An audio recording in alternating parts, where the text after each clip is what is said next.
Have you ever noticed that the deeper you think, the lonelier it feels? The more clearly you see the world, the harder it becomes to share that vision. It's not just in your imagination. History and psychology suggest there's something real behind this experience. Throughout the ages, thinkers who questioned the obvious, Socrates, Hypatia, Nietzsche, were often met with suspicion, exile, or worse. Not because their insights were foolish, but because they unsettled the comfortable stories society told itself. Truth has always carried a price. But why does this happen? Why is it that physical strength, beauty, or wealth can win admiration, while deep intelligence so often provokes discomfort or resistance? Psychologists point to something called the mirror effect.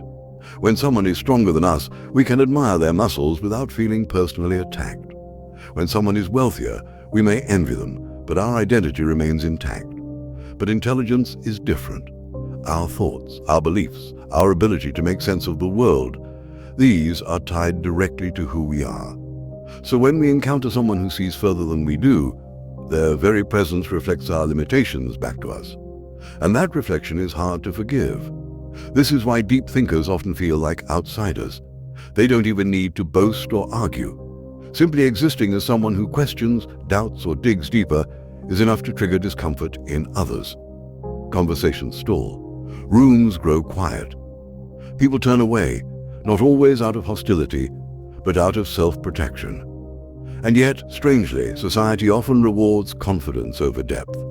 In social settings, certainty is magnetic, even if it's shallow. That's why charismatic speakers, populist leaders, or viral influencers gain followers so easily. They tell us what we already believe in ways that make us feel secure. Deep thinkers, on the other hand, often speak in nuance, in questions, in uncomfortable truths. And nuance rarely goes viral. This tension is not just cultural, it's biological. Modern neuroscience shows that when people feel intellectually outmatched, the brain's fear circuits activate, the same circuits that respond to physical threats. For our ancestors, survival depended not on brilliance, but on belonging. To challenge the tribe's beliefs was to risk exile, and exile often meant death. In that sense, the modern rejection of deep thinkers is an echo of something ancient, the fear of being disrupted. Interestingly, research from Stanford suggests this rejection is magnified in groups. One-on-one, people may find a thoughtful person intriguing, but in a crowd, social status takes over. If someone fears being outshined, they may ridicule or dismiss the deeper voice, not out of reason, but to protect their standing. This explains why philosophers often write of finding solitude more rewarding than social gatherings. Biases reinforce this divide. The Dunning-Kruger effect makes the uninformed overestimate their knowledge. The status quo bias keeps us clinging to familiar ideas even when they no longer serve us. And the backfire effect makes us defend falsehoods more fiercely when confronted with evidence. For a deep thinker, every conversation becomes a minefield of fragile egos. In today's digital world, the problem is amplified. Social media algorithms don't reward truth. They reward outrage, simplicity, and emotional triggers. A careful argument may be ignored, while a shallow soundbite spreads like wildfire. In this climate, thoughtful voices are drowned out not because they lack value, but because they don't fit the rhythm of the machine. Philosopher Arthur Schopenhauer believed intelligence was not a gift but a burden.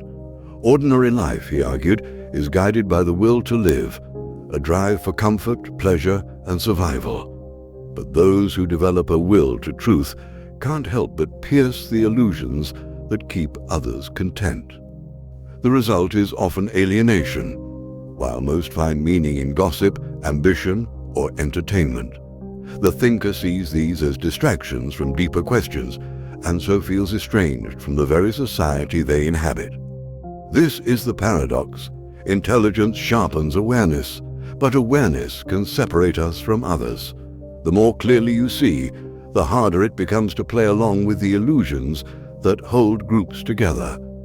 So what should a deep thinker do? Hide? Conform? Pretend? Perhaps the answer is to embrace the burden, To recognize that while society may resist uncomfortable truths, progress depends on those willing to voice them. If you've ever felt isolated by your own thoughts, you're not alone. You are part of a lineage of minds who dared to question, even when the world turned away. And while that path can feel lonely, it also carries its own quiet form of freedom. Because sometimes the greatest connection you can find is not with the crowd, but with the truth itself.